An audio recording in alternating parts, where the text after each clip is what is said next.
I'm Cathy Thomas. The Apple Lady's apple cake is one of my longtime favorite apple desserts.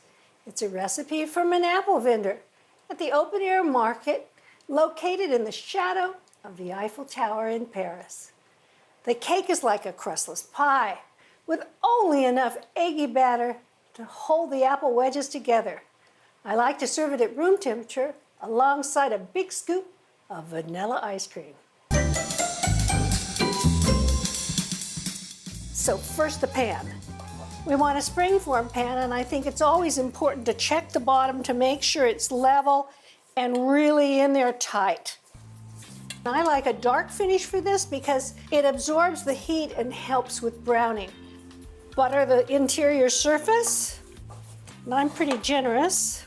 And by the way, I've already preheated the oven to 400 degrees after I adjusted the oven rack to the middle position. Okay, prepping the apples.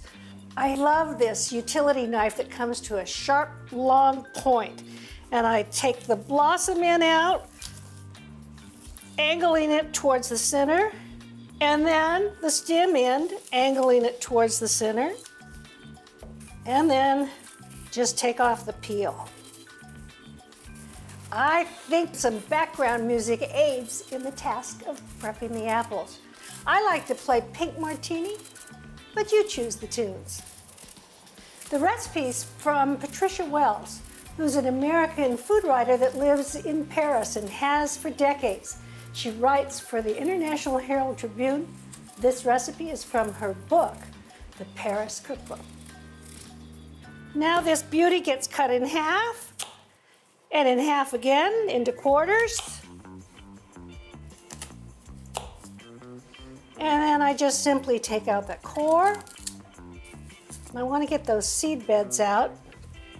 And I'm using Granny Smith's, but you can use Gala, you can use Fuji. They're delicious too, but I love the tangy tartness of the Granny Smith's. Next, the batter. And I like to mix in this bowl that actually goes with my KitchenAid mixer because it has a handle. It's a batter bowl. It works. So we start with a half a cup of all-purpose flour, a third of a cup of granulated sugar, a tablespoon of baking powder, and about 1/8 of a teaspoon of salt. And I just want to whisk that together. And then add my wet ingredients. 2 large eggs, and I'm actually going to give them a little stir before they go in. About 1/2 of a teaspoon of vanilla extract, and 2 tablespoons of oil. Now this is up to you. Originally, the Apple Lady used vegetable oil, but I like extra virgin olive oil. It's up to you. And then I want 1/3 of a cup of whole milk, which is a little problematic at my house because we drink either 1% or 2%. So to make up for that missing fat, I measure out almost the amount that I need, 1/3 of a cup, and add a little whipping cream. All right, I always have whipping cream at my house. So in that goes, and then a good mix. And then the apples. And then mix it all up with a rubber spatula so that you don't bust up those apples.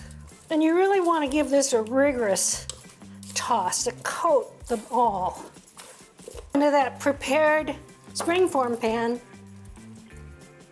And then scooch them around so that they're an even layer, and so that there's apples adjacent to the side of the pan, so it'll look nice when it's unmolded. So this is going to go into that preheated oven for about 25 minutes. So now the kind of sugary topping that goes on the top, 1/3 of a cup of granulated sugar, another beaten large egg, and some melted butter.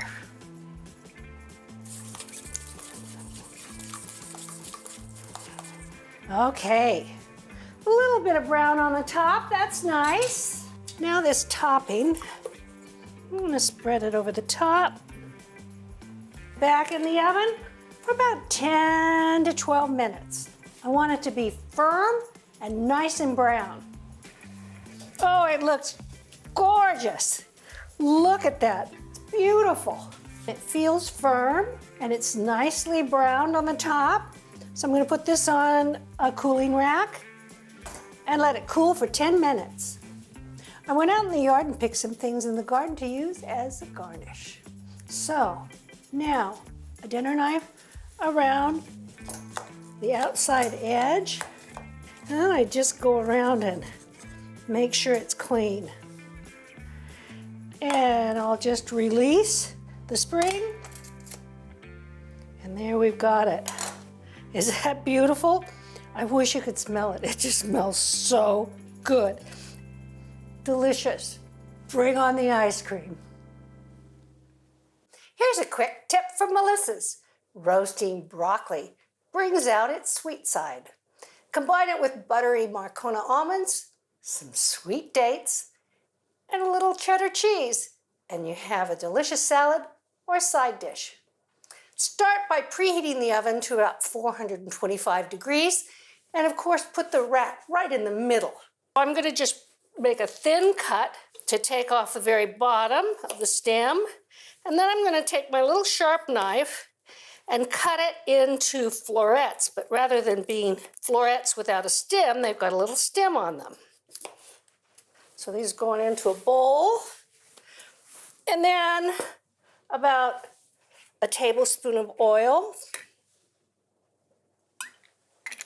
and then you want to toss it. And I think the very best way to do this is with your hands. And then you want to arrange it on a rimmed baking sheet so that the flat part touches the bottom. And this goes into the middle of that preheated oven for 10 minutes, and then I turn them over and let them go about 8 more minutes, and that's it. But of course, I've got some that are all ready to go. You'll notice that they're nicely and lightly browned. I'm gonna cut these in half. We're going to make a quick vinaigrette. We want a generous tablespoon of apple cider vinegar and a little bit of honey. This is about a teaspoon of honey. And then a generous tablespoon of extra virgin olive oil. And we'll just give that a little stir and into the salad. The wonderful other elements. These not only lend salt to the salad, but they lend a crunch. These are Marcona almonds. I'm just going to roughly chop them. We want some dates, and these are going to add sweetness. And these are manual dates that are pitted. So I'm going to cut them in half lengthwise and then in quarters. I'm going to cut them in rough dice. And finally, some cheese. And you can use any kind of cheese you like. This is a combination of Jack and cheddar. Before you roast the broccoli, you can salt it then, or you can put in a little bit of salt now. It's up to you. How could broccoli be better than that? The produce aisles are filled with so many delicious choices. Try something new, have an adventure.